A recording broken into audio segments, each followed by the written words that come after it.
எல்லோருக்கும் வணக்கம். இன்றைக்கி ஹெல்த்தியான புதினா சட்னி செய்ய போகிறேன். வீடுக்குள்ளே போகலாம் வாங்க.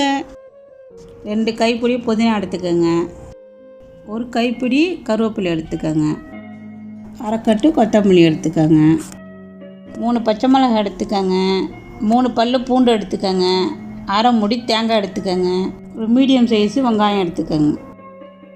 வெங்காயத்தை 4 பீஸாக கட் பண்ணிக்கோங்க. பூண்டை 2 துண்டாக கட் பண்ணிக்கோங்க. பச்சை மிளகாவும் 2 துண்டாக கட் பண்ணிக்கோங்க. பாத்திரத்தை எடுத்து 2 ஸ்பூன் எண்ணெய் போட்டுக்கோங்க.